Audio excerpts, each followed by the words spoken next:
Dans l'épisode d'aujourd'hui, Tesla va de l'avant avec sa raffinerie de lithium au Texas, d'importantes modifications logicielles et matérielles de la FSD sont discutées et de nouvelles statistiques inattendues concernant la production de semi-Tesla sont présentées.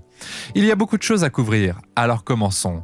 Mais avant de commencer cette vidéo, n'oubliez pas de vous abonner à la chaîne et d'activer toutes les notifications pour ne rien rater des dernières actualités de Tesla. C'est parti. Nous venons de recevoir des nouvelles inattendues d'une source improbable concernant le nombre de semi-remorques électriques Tesla qui seront fabriquées et la date à laquelle ils le seront.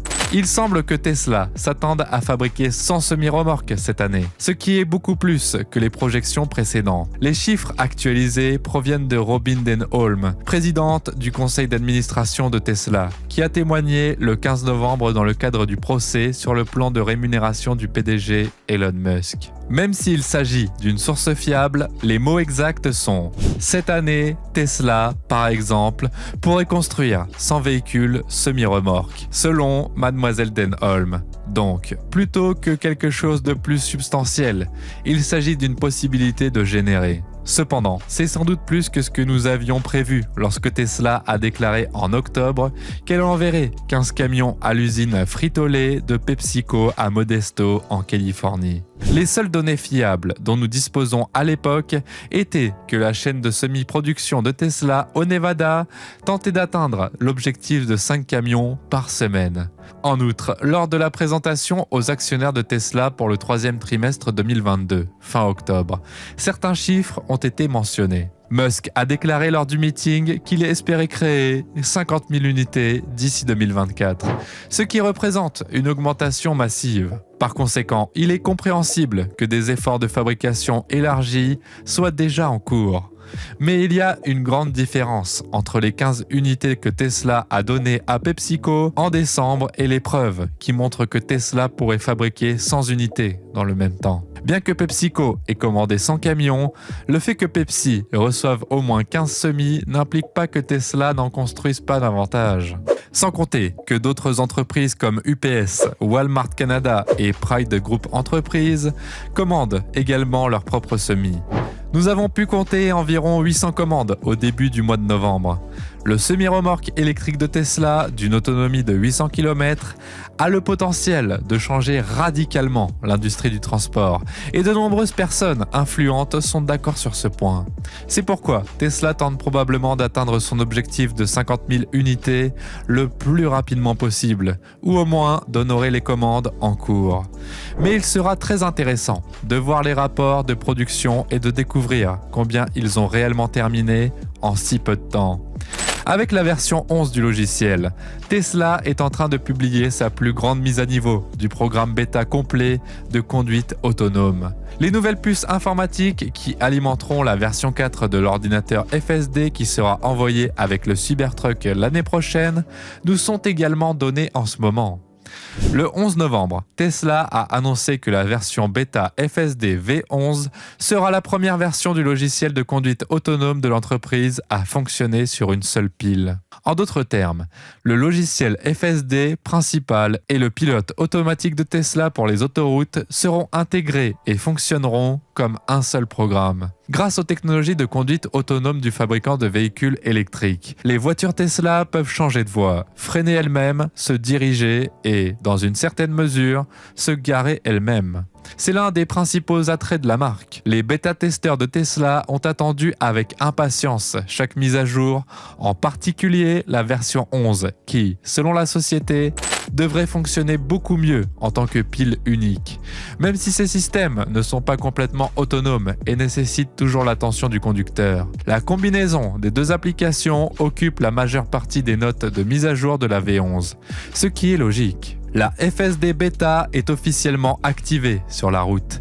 Le système autoroutier Legacy est toujours basé sur un certain nombre de réseaux à caméra unique. Cependant, la version bêta de la FSD utilise un réseau vidéo à caméra multiple et son planificateur de nouvelle génération, ce qui, selon l'entreprise, permettra des interactions routières plus complexes, qui ne mettent pas l'accent sur les voies comme le faisait le système précédent. Cela devrait le rendre plus adaptable. Diverses entrées faits sur le comportement routier viennent étayer cette affirmation. L'amélioration des choix de changement de voie en fonction de la vitesse, l'amélioration des fusions, la reconnaissance des débris routiers et la diminution de la sensibilité des décisions de changement de voie lorsque votre véhicule est en mode chill, un paramètre de personnalisation qui vous permet de contrôler la vitesse d'accélération et de décélération de votre Tesla ne sont que quelques exemples. En dehors des deux premières préoccupations concernant la vitesse, beaucoup d'efforts ont sans doute été consacrés au comportement de changement de voie. Deux autres portent sur les conditions dans lesquelles votre Tesla pourrait décider d'effectuer un mouvement rapide par à-coup,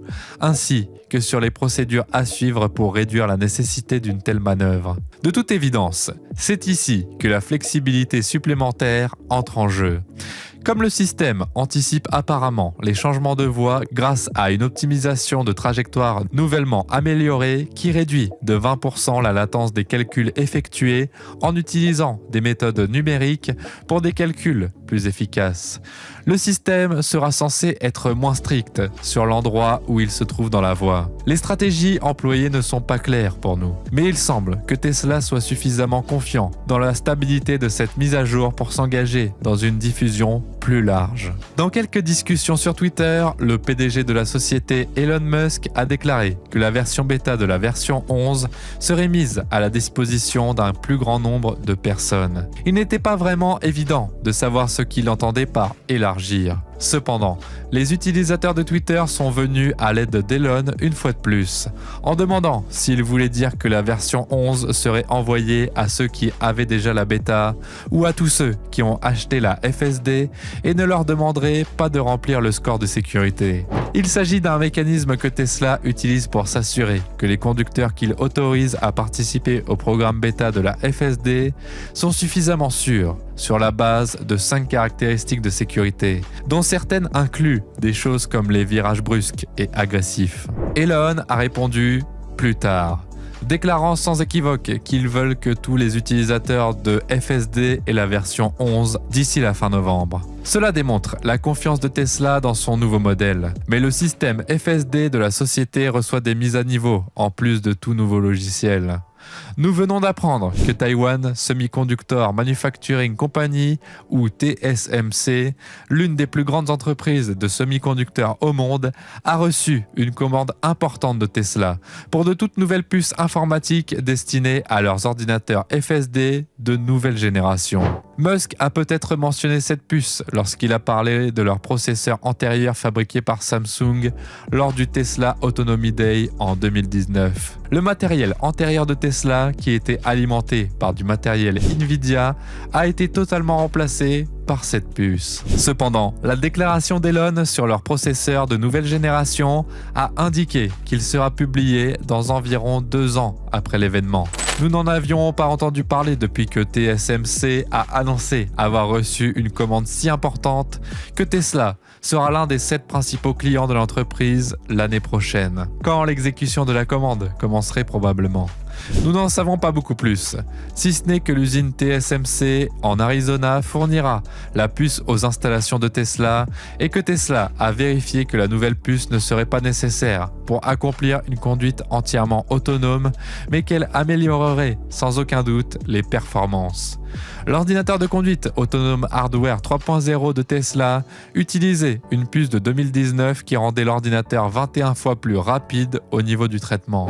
Pete Bannon, qui était chargé du développement du logiciel de pilotage automatique à l'époque, a affirmé qu'il n'avait jamais travaillé sur un projet où le facteur d'amélioration dépassait 3. Elon a déclaré que la nouvelle puce serait 3 fois plus efficace que l'ancienne. Il semble qu'une file d'attente pour les rétrofits soit prête à commencer à émerger.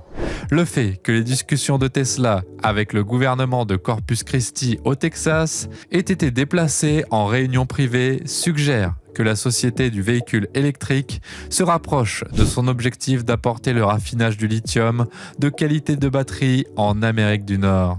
Dans un document envoyé au bureau du contrôleur du Texas début septembre, Tesla a décrit une usine de raffinage d'hydroxyde de lithium. Cette usine transformerait le minerai brut en une forme utilisable pour la fabrication de batteries. Lorsque le projet a été proposé pour la première fois, Tesla a déclaré que s'il était approuvé, la construction pourrait commencer dès le 4e trimestre de 2022 et que la production de voitures pourrait commencer en 2024. Cependant, les négociations pourraient dépasser le temps qui leur est imparti. Mais les commissaires du comté de Nueces ont tous convenu qu'ils en parleraient en privé le 16 novembre. En outre, ils ont reconnu qu'ils étaient en pourparlers avec Tesla au sujet des allègements fiscaux. Il ne fait guère de doute qu'un accord semble être imminent. Avec cette nouvelle information, quelques détails supplémentaires sur cet effort de raffinage ont été donnés. Je suppose que c'est l'avantage des négociations ouvertes. Nous savons que le terrain en question se trouve près de Ropestone, au Texas, soit à environ 25 minutes de Corpus Christi. Nous savons également que Tesla investirait 365 millions de dollars dans les coûts de démarrage de l'usine et embaucherait 165 employés à temps plein ainsi qu'environ 250 experts en construction pour ce projet de 2 ans. Tesla a également demandé que des améliorations soient apportées au complexe, telles qu'une ligne ferroviaire dédiée, des parkings et des rues, des services publics mis à jour, des équipements de protection contre les incendies, des infrastructures de traitement des eaux pluviales et des eaux usées, ainsi que des activités de recherche et développement. Sans aucun doute, cela semble être une grande entreprise, mais il est également évident qu'ils s'efforcent de développer une méthode plus durable. Ils veulent construire un tout nouveau type d'usine qui utilise des méthodes modernes, des matériaux moins dangereux et des sous-produits plus utiles. De toute évidence, Tesla ne fait rien de modeste. Elon Musk a également fait savoir qu'il pensait que le raffinage du lithium équivalait à une licence pour imprimer de l'argent. Pour Tesla, il serait très avantageux de disposer d'une usine spécialisée opérationnelle d'ici 2024. Il semble donc qu'ils ne font pas d'économie. C'est raisonnable. Depuis de nombreuses années, ils visent à entrer sur le marché du lithium, en tentant d'acheter des ressources à des entreprises infructueuses dès 2014. Tesla a déclaré qu'elle entrait dans l'industrie minière en achetant 4000 hectares de concessions de lithium au Nevada lors du 2020 Battery Day. Musk a été très clair sur le fait que Tesla devra faire quelque chose à propos du coût élevé et en constante augmentation du lithium à long terme. Il semble que Tesla ait enfin pris ses dispositions. Il ne nous reste plus qu'à attendre de voir si ces derniers obstacles seront rapidement surmontés. Mais il semble que Tesla ait les choses en main. Et vous, qu'en pensez-vous?